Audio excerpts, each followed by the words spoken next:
Thank you, Guillermo. Buenos dias.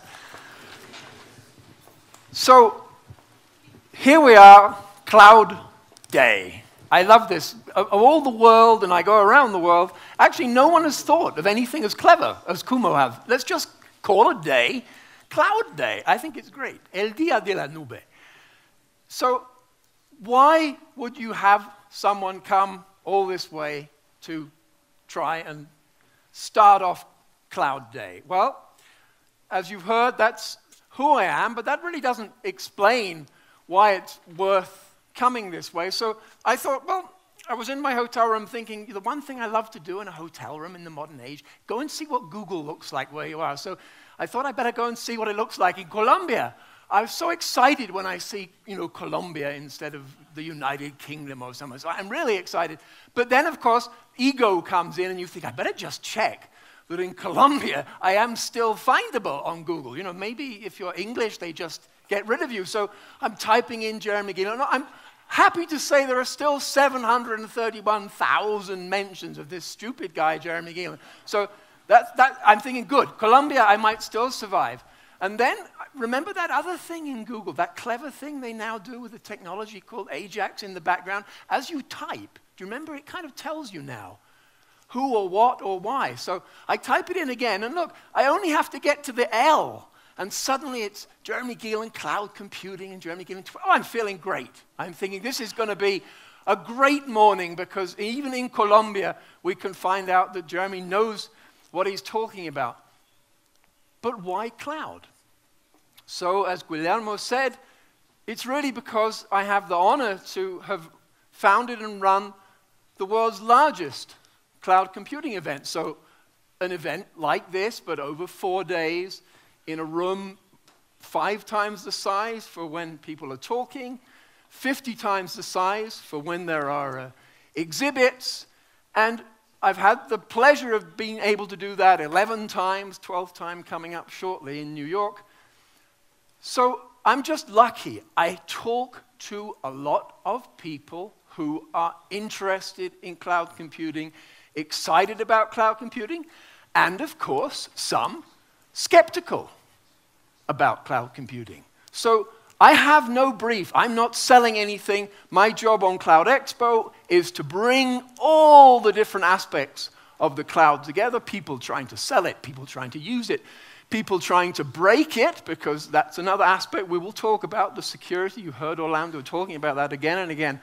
So that's really why I'm here. Let me put on my hat as chairman of Cloud Expo. One of the things I'm able to do, of course, is to ask people who come to Cloud Expo why they've come.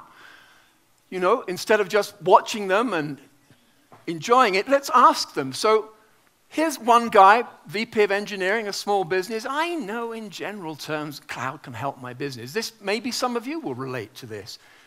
I just want to nail down how. The time has come. So a lot of people are coming for that reason, that they've heard about it, and now they've decided it's on my to-do list. In my company, I'm in charge of IT, or I'm the CEO. A lot of CEOs coming to Cloud Expo. I've got to make some decisions and then trickle down. Another guy, let's not bother to read all of this, but the importance here was that he is from the government. Again, you heard mention of the CIA. We'll talk about that again later. They know in the US government, in this instance, how important the cloud is for all sorts of reasons, which we'll talk about later. A lot of them for the government, cost. Drive cost out. Save US taxpayers money. That's a very compelling mission, and there are other good reasons too. And here was a startup. A startup. We'll be talking about that a lot. Why is it that cloud computing is so favorable if you've got a great idea? Well, because you can try it out.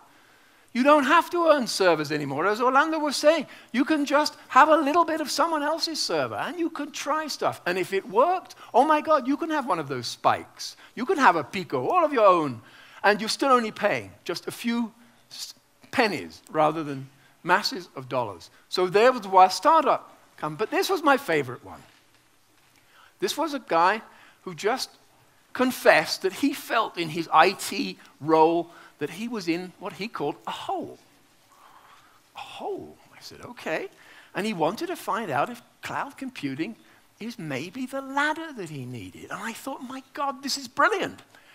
The cloud is, of course, for most people, and I'm sure that is going to be true of most of the people sitting in this room, it is potentially a tool. It's to get something done.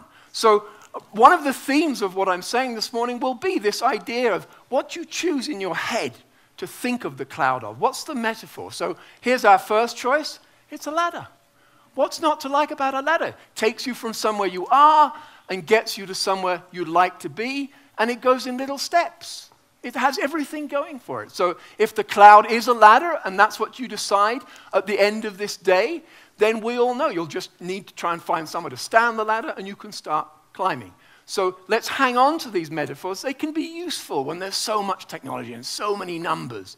Sometimes it's just useful to remember it's a tool. Cloud computing is a tool. So if we're going to get our arms around the whole notion of cloud computing, just a few short minutes, I'm going to be as fast as possible. How best to do it? Let's just take a really simple structure. Let's look at the past, the present, and the future. And let's remember that one of the things that I do, or one of the reasons I've been invited, is because, you know, a lot of children woke up. A lot of children were born, and one of the first things they say, you know, is food. Or they say, Papa. I woke up and I said, why?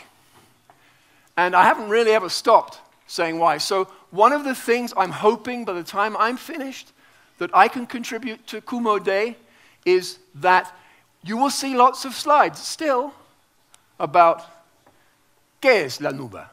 ¿Qué es la nube? And that's important. But I'm also going to try and answer ¿por qué es la nube?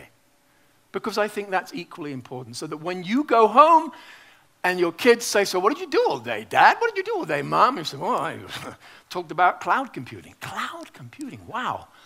Amazing. Can I just ask you, Dad, Mom, why is that important? Why do we have cloud computing? Why is there such a fuss about it? And I guarantee you, you will be able to answer that question today so that your kids will understand. And I think they'll respect you for that. They'll say, he's not just chasing technology, he's actually interested in why. So let's just slow down one moment and think about the past. And I think enjoy the past because, you know, this has happened very fast for all of us. So let's just slow down the clock for a moment. Who remembers this whole idea of this fella? Personal computing. I mean, in the 60s, America largely was spending all this money on compute. It knew that compute was something. You could maybe fight wars with it, let's be honest. This is DARPA, this is Ministry of Defense money going in compute.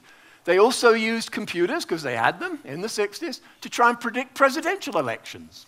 They thought, well, that could be good. I wonder if we can predict presidential elections using computers. This is all true. So we know that's going on in the background, but only really when we get to the 70s to, you know, you and I get involved. Remember the 70s? So 1975. I think people forget that. Microsoft was founded in 1975 only. So all this other stuff that had been going on didn't yet translate into our homes or our workplaces. That only begins around about the mid-70s. 1975, Apple was founded in 1976. You heard that reference to Steve Jobs. So now we've got two enormous companies already getting interested in computing. And you'd think that with all that energy, you know, it's just been a straight line to where we are sitting here today. But it really hasn't, because from 1975 and 1976, when we're all getting excited about computers, a lot of us are just using them to type on. We're just really typing. It's a typewriter, but it's an expensive typewriter. So I would contend that not until 1989, so that's quite a few years, well over a decade, not until 1989 did something really interesting happen. And it was a Brit. It was an Englishman who made this happen. There he is. Tim Berners-Lee. Now, Sir Tim Berners-Lee invents with others at CERN in Switzerland the World Wide Web. Now we're talking. So there's the internet as infrastructure, but the World Wide Web allowed us, you and me, to interact with it. We just needed a thing called a browser, and that had to take some shape, and everybody had to try, and some came and some went, and Netscape was blasted out by Microsoft. And we all remember these things. We take it for granted now, but there it was. Not till 1989 could we start to put things into the web, take them out of the web. Hey, this is a new kind of computing. And the best way that that was explained, and now you'll see why I'm talking about this, is because all these things that talks now to the web, there was our PC, there are the things we're getting used to today. We've got storage arrays, we've got all these things connected to the net. And they used to draw a cloud. That was how it was always drawn. We didn't have the word yet. We didn't say cloud computing. But everyone was trying to explain that there was this space where things could join up. You go up and then back down again. And then we know, to go fast forward to everything that's been happening recently, we now know, don't we, that other things are now being connected to the internet, to this cloud-like thing. In fact, everything's being connected to it. Your fridge, your washing machine. You can turn off your electricity in your house when you're at work. You can track your children. Everything is up in the net, back down to your device or your desktop or however you want to use the web. So it's all great, it's all good, it's all sexy, but we've got a problem. That's a lot of journeys. In and out and in and out. Kettles and fridges and washing machines. What we referred to earlier there, you heard. The Internet of Things. The Internet of Things is huge. We'll talk about how huge in a bit, but just trust me, this leads to problems. And the best way to look at it from a technical perspective is this. If you're a network guy, you have this rule of thumb. You build something, build a system, build a website for that matter. If the basic conditions change by one order of magnitude, so 10 times, so perhaps the number of users or the amount of data or whatever, if there's a change by an order of magnitude, it's probably time to have a look at the system. Actually, it is time. It's already too late. Don't let something increase 10 times without checking it. So, how does that relate to the internet then? Who was checking on the internet? Let's just see. My mathematics is that there's something called the 100 times effect, so not one order of magnitude, two. The 100 times effect. Now, what can that mean? It means as follows. The early internet, because after all, it was very successful very quickly, had 10 million users. What a huge number. 10 million users, everyone thought. But now we've got 1 billion. So that's 100 times. 100 times is a lot of times. The early internet had 1 million websites. Now we've got 100 million. Again, 100 times. Why did no one check this at 10 times? But they didn't. We were all excited. So just when you think that those numbers are big enough, along comes an even bigger number, which is the total number of connected devices has reached 5 billion already. Again, 100 times growth easily from a decade ago. So we're kind of 10 times too late looking at this. And the reason I tell you all this in the context of cloud computing is that what we needed, you heard, you saw the spikes with Madonna there from Orlando's presentation. What would be really nice is if when all those journeys are happening, we had compute power, and when they're not happening, we don't, and we don't have to pay for it. Wouldn't that be great? So we needed, just as he said, this notion of elasticity, and that is what has come to the rescue. We need enormous elasticity to service this Internet of Things before we even discover how to make money out of it. We've got to at least support it so it's still working. Then we can think of the clever applications to tell us when our fridge is full or when it's empty, and to tell us whether our children made it home from school or not without them having to tell us, and all those good things that are going to happen when everything is connected to everything else. And that is where we needed something radical. This was an inflection point, and the inflection point required a totally new architecture, a totally different way of looking at compute load so we could spread it, so we could be everywhere, wherever the world needed it. And cloud computing is the new architecture. So that is the reason we're all here. And then there's another reason. This guy kickstarts it all on November the 4th. This is an issue from November the 14th in 2006. So So just think, we just said Apple was founded in 1976. It takes till 2006 till something like this happens. This is the CEO of Amazon, who was referred to earlier, Jeff Bezos, and he takes what Business Week was a risky bet. What is his risky bet? He thinks this infrastructure thing, this is going to be really big. He thinks, I bet that people who want to get involved in this next wave of internet business, I bet they'd like it if I could tell them, you don't need a server room anymore. You don't need to maintain all this hardware anymore. You don't need to own buildings anymore. You can just rent it from Amazon Web Services. So we just sell you books when you want them. Why don't we sell you compute power when you want it? So that, to me, 2006 is like the end of the past, and then we're going on to the present. These are the sorts of slides you're going to see all day long, so I'm not anyway, going to delay us with this. Here are the basic generic benefits of cloud computing, all to do, as you heard Orlando say, with this only paying what you need, all to do with this incredible ability to scale up when Madonna's a hit, but not pay when she's not making records. She's on holiday. We don't want to pay for the servers. You will hear all of this. You will hear about the service model. You will hear, also from me, about the automation side of things, because this is all new, that these things are just doing their own thing while we're all asleep. I'm going to give you hard examples, though, of people already using the cloud. And I thought, because I had to fly here, obviously, not by EasyJet, but just to take an example, because I think we can get our arms around it.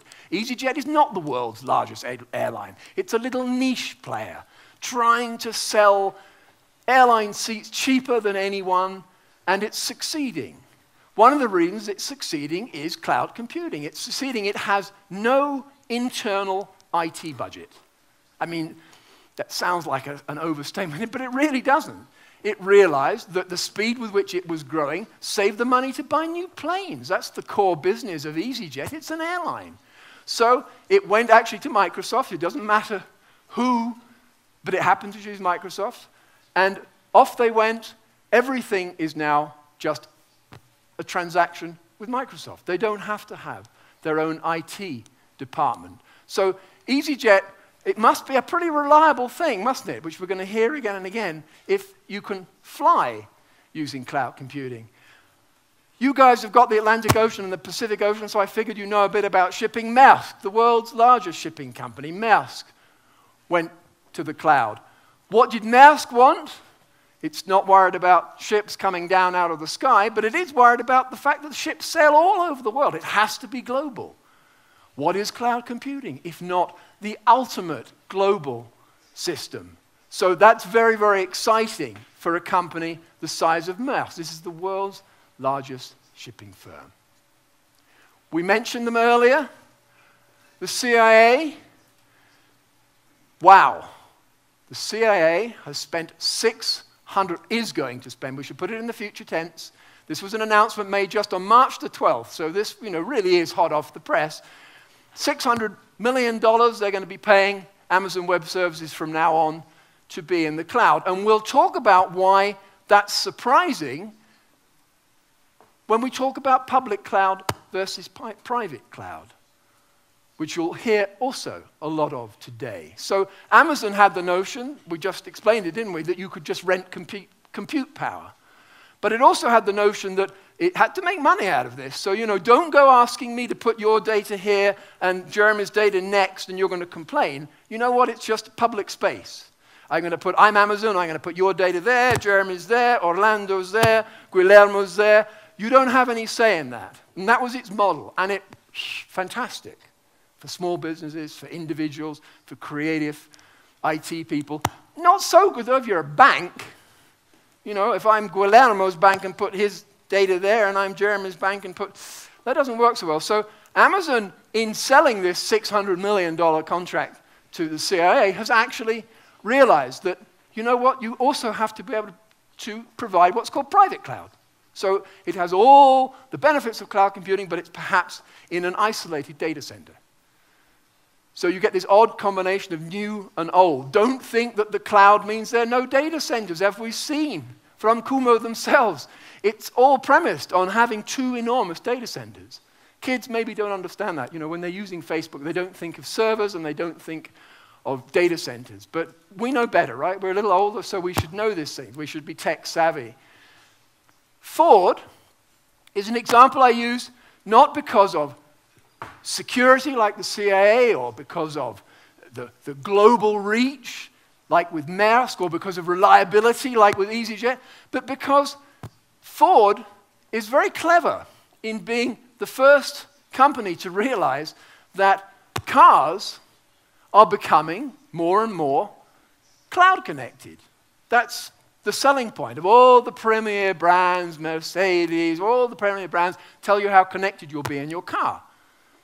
A car will probably very soon have an IP address to play as part of that. So on the Internet of Things, we'll know what the car is, where the car is. We won't know who's in it, but we'll know an awful lot of data about cars. That has enormous possible benefits for traffic control. So just like the Internet, we all got used to, right? Our messages, we know, probably most of us, the Internet routes some this way, some that way. It all joins at the other end. Traffic. Maybe traffic's going to start to move more like the Internet. I know in Bogota you have problems, right? So maybe you look forward to this. That the cloud car will be something that will come and rescue. And that's a fascinating, for me anyway, it's a fascinating, again, inflection point. So because I'm a conference guy, here's a picture of the head of Ford making an announcement at a tech conference because they realized that, you know, really the modern car is just going to be like a computer with 4 wheels, more or less. And they want to get ahead of that and plant in people's minds that it's Ford that got there first. So these are huge names that I hope will show you and reinforce and embolden you to realize that there are really big brands now staking their everything on cloud computing. Zynga I won't spend too much time on because it's going to be mentioned a lot today, also from you'll hear when Michael Crandall speaks later on. Zynga is a gaming. I'm not myself a great gamer. I know it's now gone into online gambling. I'm not an online gambler either, so it's not one of my, you know, top uses myself. But Zynga has been an interesting use case of this spikeability, this ability to cope with sudden bursts. It started off with Farmville. Does Farmville make any headway in Colombia? You see, no one plays Farmville. I didn't play Farmville, but everyone else did apparently, and they had these huge amounts of users, you know, coming week after week, and they weren't expecting it. So the cloud was a perfect thing for them.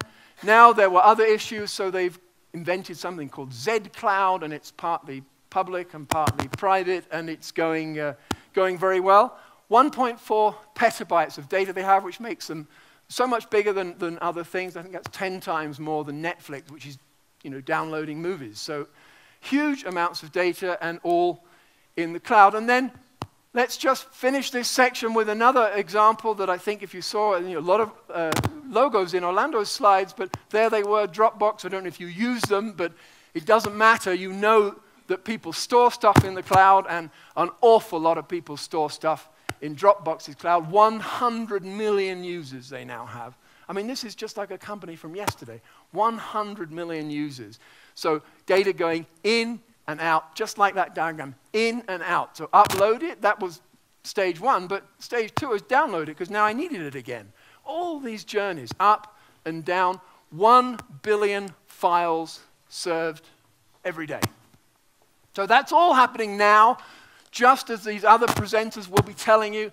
It's all happening now. So, wow, what could this be the beginning of? Also for Colombia. Let's end with that section. The future. What is the future of the cloud? There's a number, that's the CTO of Cisco, and that is the number that she believes actually represents the number of devices connected to what we were talking about, this Internet of Things. That, for those of you who don't do mathematics, is what a trillion looks like, written out. A trillion devices, because this thing is moving faster than anyone understands, except Cisco, who have always sat in, not in charge of the network, but they have a large chunk of it. So when someone like the CTO of Cisco tells you there's 1 trillion devices soon about to be connected, you really need to prick up your ears and work out. But why is that relevant? Here's one of the reasons it's relevant. All those journeys are pushing data, and they're pushing it fast. And they're pushing it, and it's getting larger and larger. We talked about Dropbox, which might be video files, photos. But what about these, like I talked about? What about the cars? What about constant information of where each car is? Every 5 seconds, say? Every 5 seconds, up and down, and then doing something with it. This is the concept of big data, which you will be hearing so much more about, not only today, but every time you pick up a newspaper, every time you look at a magazine, all this year, all next year, and really for the rest of our lives, we'll be hearing about big data, whether that's the term or not. Because think what can be done now that we have cloud computing, and if we suddenly need to figure something out, we can do it because we've got the compute power. We didn't even have to plan that we were going to do it. There's a marvelous example last week.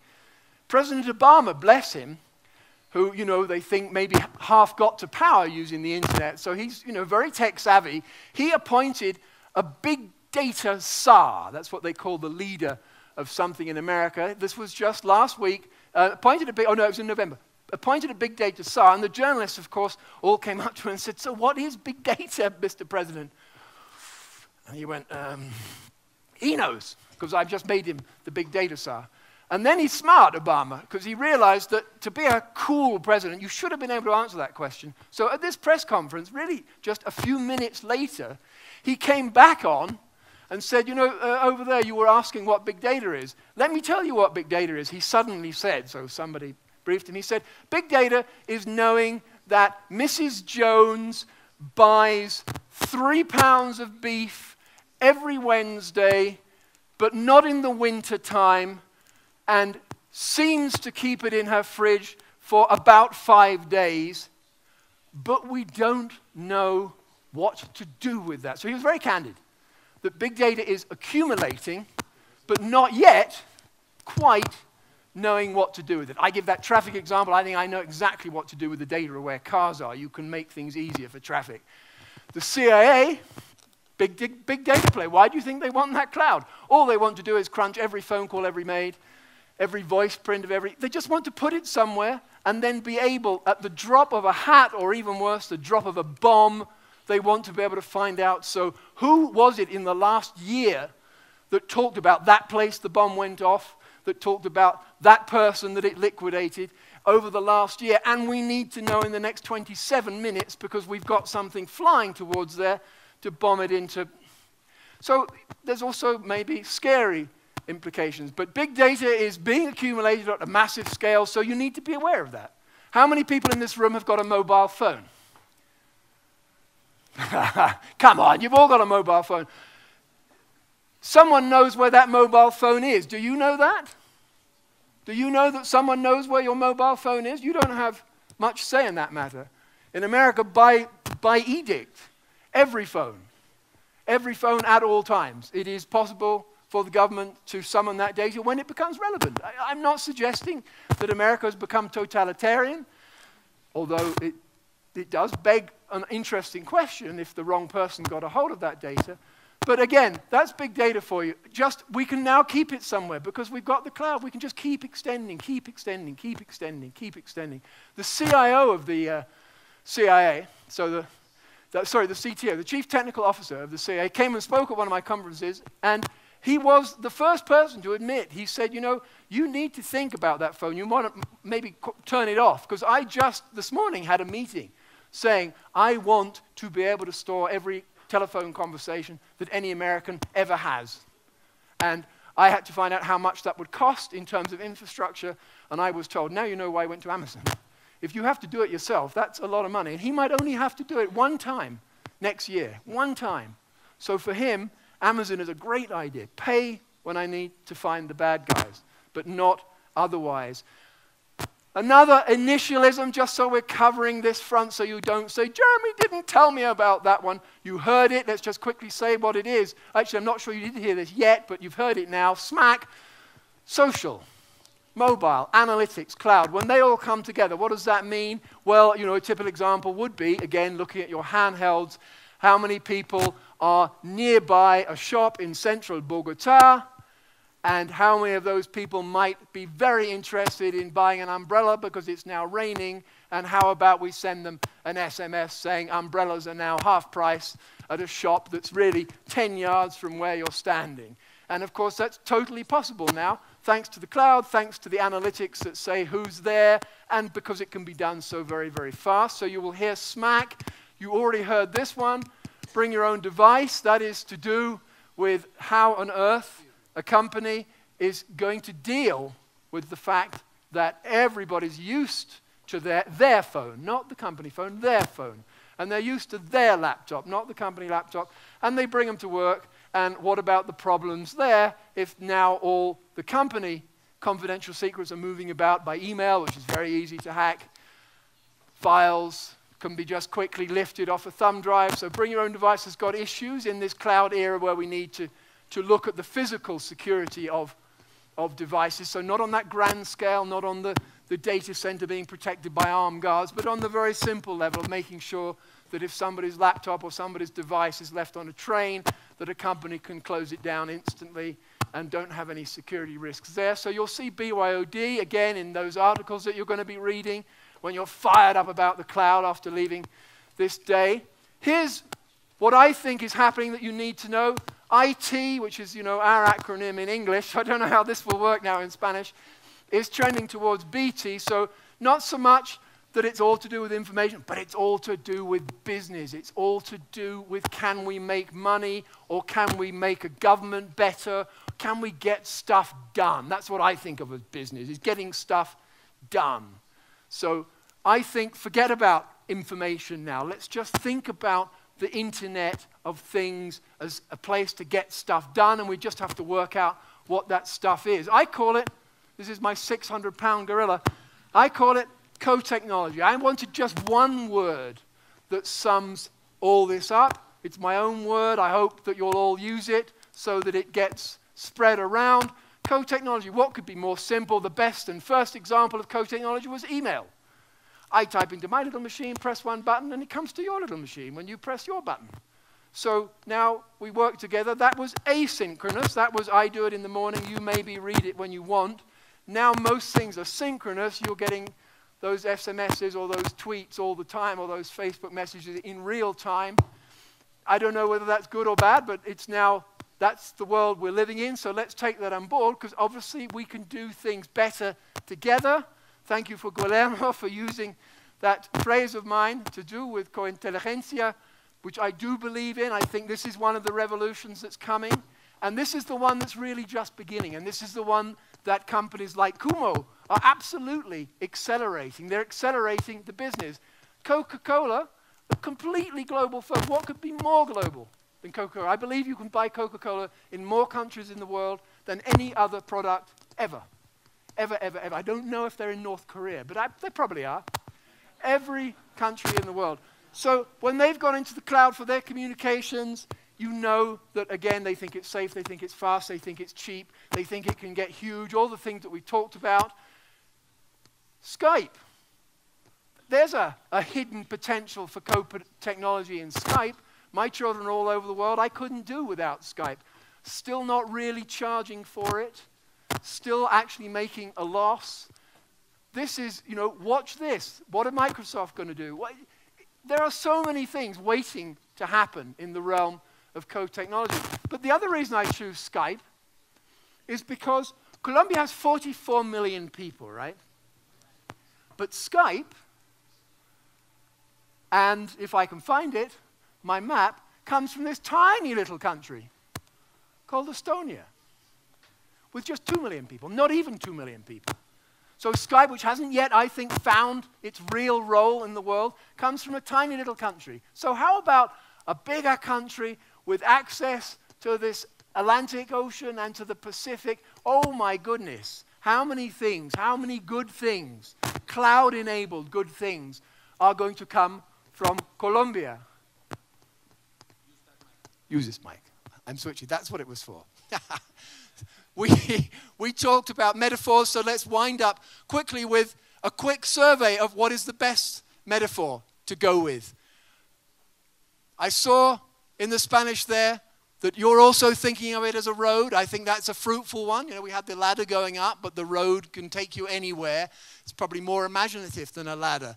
No one controls where your car goes. You control. There has to be a road, but that's what we've got with the cloud. So perhaps it's a network for business innovation that's like a huge road network. Or is it this? Is it, you know, wow, get ready for takeoff. You can tell this American background. I'm not American, but they've infected me with this sense of, you know, blast off. Cloud computing is the way to the stars. And then I'm thinking, well, next time I'm in my hotel room, I'm going to start not with Jeremy Geelan, that was very egotistical, but with Colombia. And I want to see come up, look, Colombia food, yeah, good. Colombia women, I mean, marvelous. But what about Colombian cloud and Colombian technology and Colombian innovation? So I'm going to keep this promise that in 1 year's time on this day, I'm going to do that. I hope I can do it in Colombia again. And I'm going to look and see what comes up in Google's auto suggest for how you've managed to grasp this opportunity that is just beginning today with Kumo Day. I know you have mountains, so I thought I would just give one little mountain picture, because here's something I also believe in. We were talking about co-intelligence. Russell Bryce climbed Everest. I mean, 1,000, 1,500 people have climbed Everest, so what? Russell Bryce was smart. When he came down, he said, you know what? I wonder if I should even have bothered to climb Everest, because what I reckon I can do is I can impart my wisdom, my experience of climbing Everest to other people so they can climb Everest. I bet that way more people could climb Everest than just me. So that's a way of leveraging my intelligence, my experience. So although he didn't use technology to do that, I mean, he probably did, email, websites, but, you know, this is not a huge infrastructure play. I've anointed him to be the CIO of this new cloud-enabled era, because I hope the cloud is going to be all about helping to do things better, faster, more securely, more imaginatively, more widespread, all the good things that I see being accelerated by cloud computing. And then, since we're on odd pictures that Jeremy is determined to finish you with, why don't we look at that very, very famous man, if you're in Canada anyway, the world's most famous, if I can make this work, which it won't work, the world's most famous ice skater, Wayne Gretzky. I'm not an ice skating fan, but I am, as you know, a fan of people who've got a good phrase. And Wayne Gretzky has a great phrase. He was asked by journalists, because he was just sovereign. I mean, that cup is the size of, you know, half the planet, and he was winning everything inside. And they wanted to ask him, what was his secret? You know, he was always just there scoring these goals. And they asked him, you know, how is it that you're always there at the right moment? You know, is that what you're paid for? And he was clever. He accepted the compliment, and he knew that they meant well, but he wanted to put them right. So he was a bit like a Jeremy. He wanted to put them right and make them understand what he was really paid for. And he said, no, you know what I'm paid to do? I'm not paid. You think it's that I'm always where the puck is and I score the goal. But that's not what they pay me for. What they pay me for is to skate where the puck is going. That's why I'm always there. And what we're showing you in Kumo Day is where the puck, the technology puck, is going. So you now have the chance, like Wayne Gretzky, to be what's next. Thank you very much.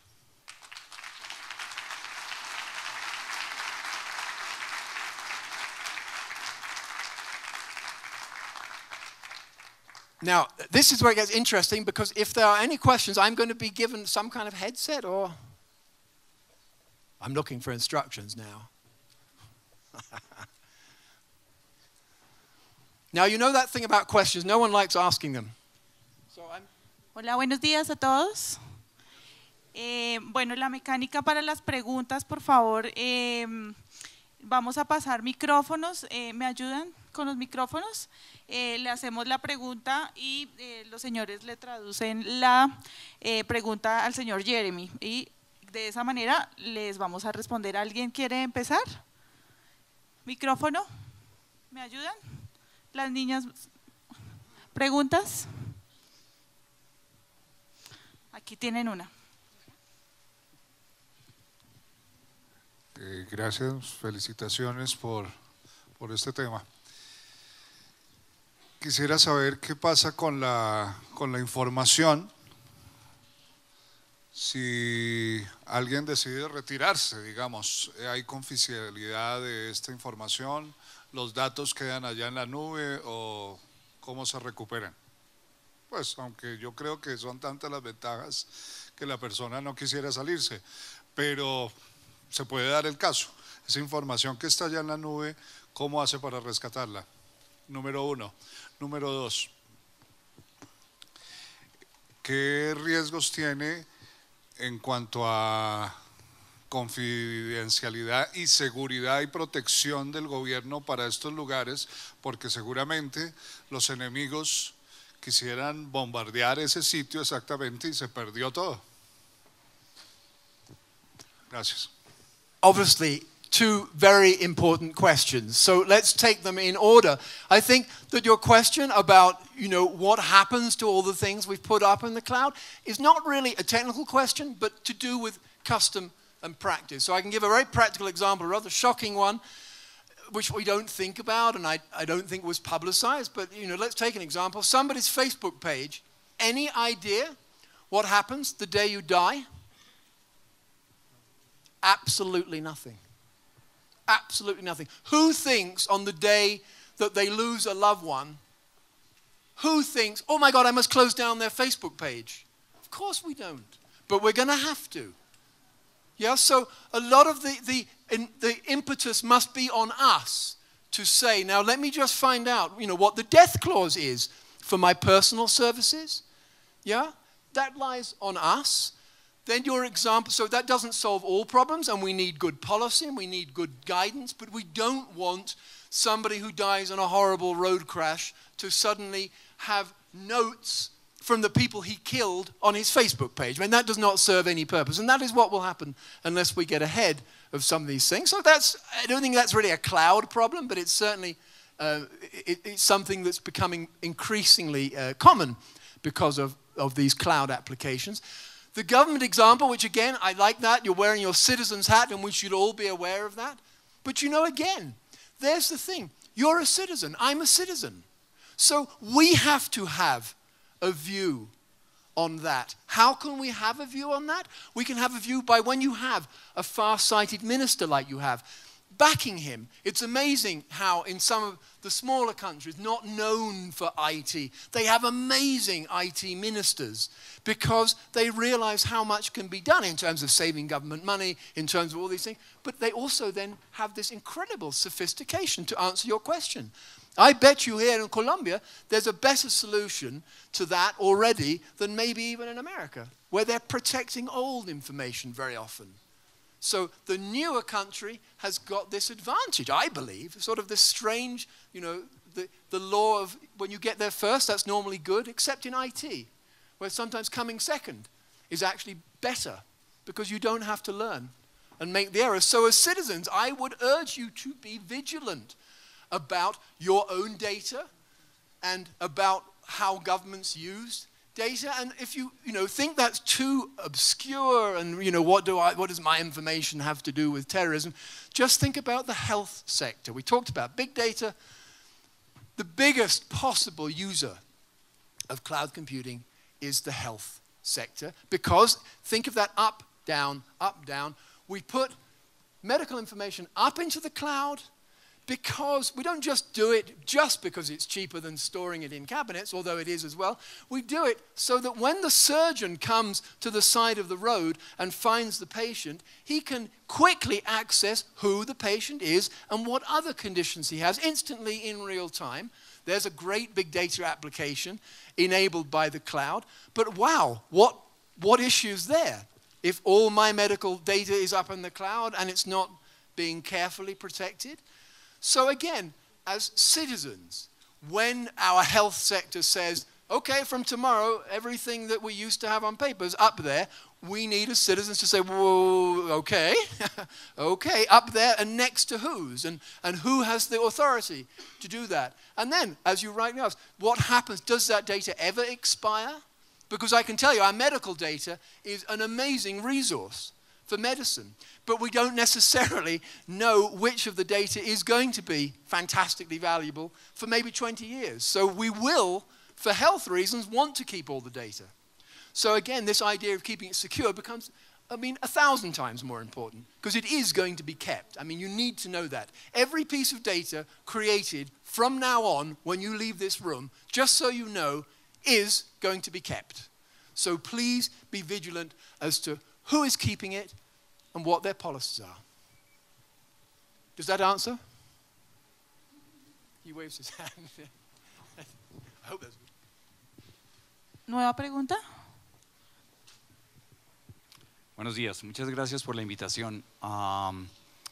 Oyendo hablar sobre Big Data, me preguntaba cuál va a ser la privacidad de cada ser humano en el futuro. Me preguntaba también qué pasa con el espíritu, qué pasa con el ser humano, qué va a pasar con ese universo. Usted que ha sido una persona que ha visualizado el universo hacia adelante, ¿qué piensa sobre eso? Gracias.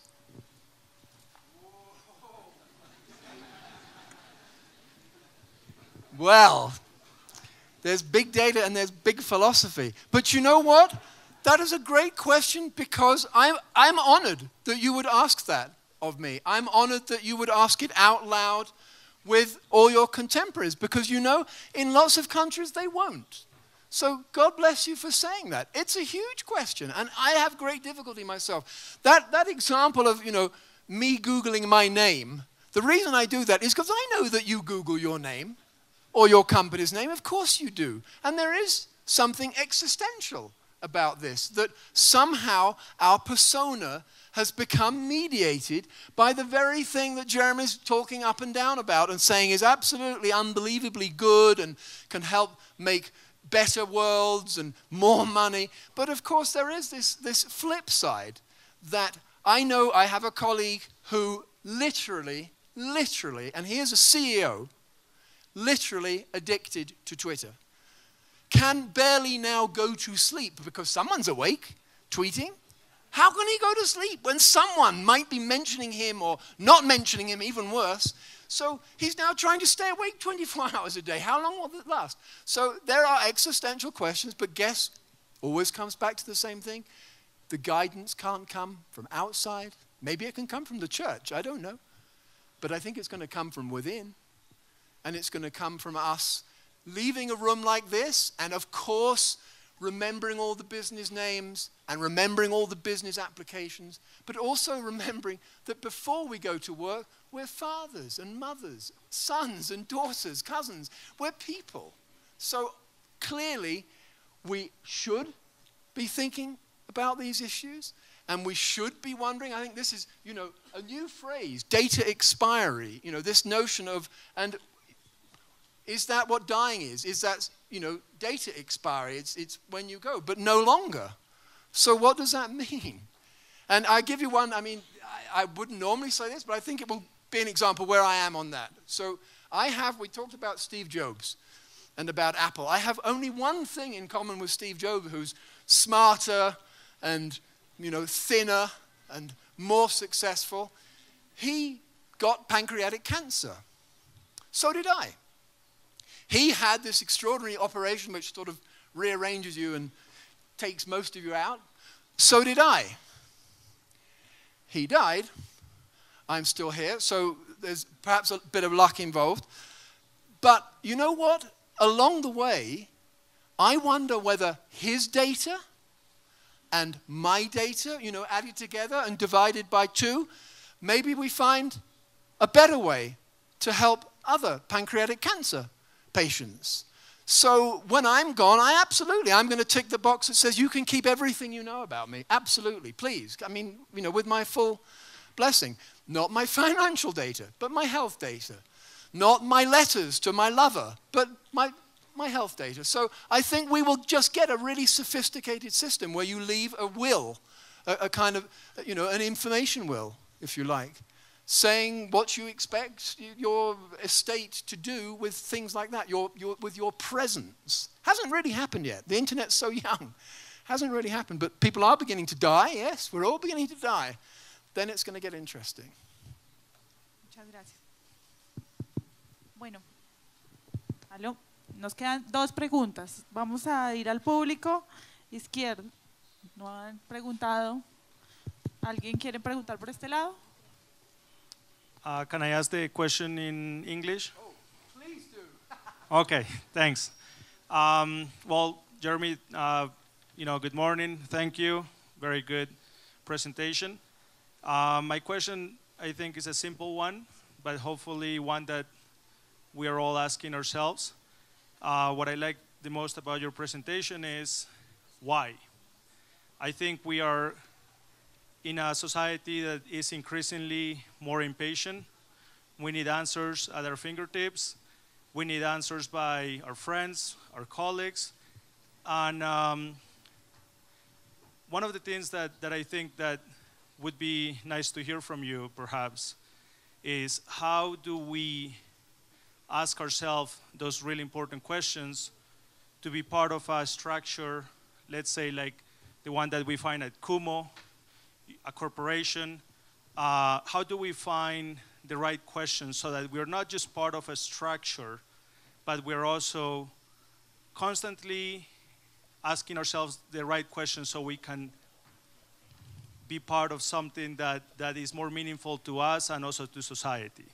I hope the question is clear. The question is clear, and the question is, again, of course, incredibly difficult to answer, but that doesn't make it a difficult question. It's a great question, and it's the simplest question of all. How many of us have got kids? What do they all do? They just ask why all day long. And really, I'm one of those people who believes, you are only as good a parent as you have answered those questions all their lives, and hopefully forever, is questions. You have to ask. You have to ask, let's take a company scenario. You have to ask, so I gather that the team is agreeing to move into the cloud, let's say, and the team is agreeing to use Kumo or use someone else. And am I going to be privy to the reasoning?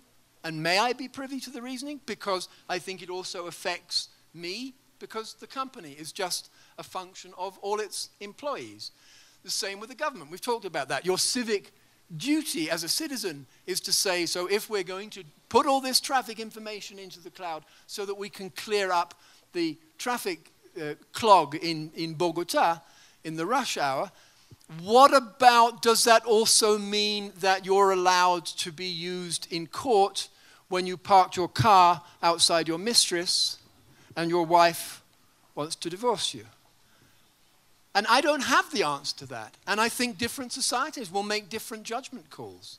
And children, this is the one staggering statistic, children don't yet seem, in the age that we've talked about, that age, all the ones under Future, all those applications, the gaming ones, the Facebooks, all the children who have used that have no concept of privacy whatsoever. And I talk with them all the time, my own, and I talk with others.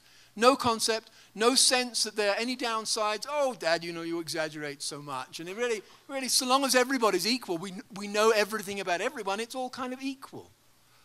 No. There are so many circumstances, alter cases. There are so many things that should not be known. And one should be able to choose that. I strongly believe that. So whether it's civic or governmental or company or your own life, you have to make those decisions.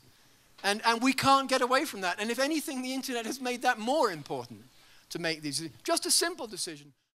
It doesn't matter if it's a better policy. So on this specific instance, we can see, you're absolutely right, every time there is a hacking attack, every time there is cyber warfare, if it's between countries, or commercial warfare, of which there's, of course, an enormous amount, everybody gets to adjust. Everybody gets to adjust. The only thing that you could be told off for is not adjusting. So I don't think I'm going to say, let's go protectionist, let's build, firewalls around each country. It can't work. China is the best example. There was this great pun of the great firewall of China because you couldn't get anything useful. You couldn't get onto Google, 5 years ago, 10 years ago. You couldn't get onto Facebook. But you know what? Now you can get onto all those things because other people said, but we want that. We're Chinese people, we're smart, we want to be part of the modern world. So they found proxy servers in countries that could get on to the internet, and then they just disguised the IP addresses. Of course, they've been using Facebook bigger than they have their own, but they've been using those kinds of applications like crazy. So there isn't any way of firewalling usage. Information there is. There's only one technical term I'll send you away with. You can go and look it up.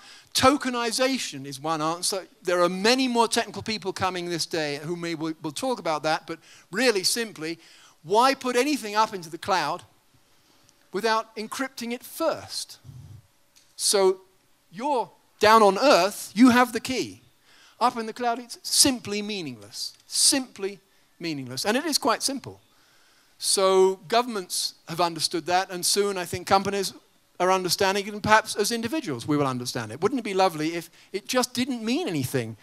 All my email, to go back to your example of what happens when you die, it would all be meaningless because only I had the token that made it mean anything. And with my expiry, my token expired, all my data expires unless I decide otherwise. So I think the news is really good that we are so aware of it, it's so public, that, again, we go back to my thing of the none of us is smarter than all of us. This is a great example of collective wisdom, of the wisdom, what's called the wisdom of crowds. The more things go wrong, the quicker, nowadays, that it's made right. And then something else goes wrong. But then, luckily, the quicker that's made right. And that's just the world we've moved into. And you know what? That's something that technology has helped us with. So you could say it's helped with the problems, but it's also helped with the solutions. So you have to choose. You have to choose. Thank you very much for your questions, your time, and thank you for the invitation, Orlando. Enjoy the rest of Kumo Day.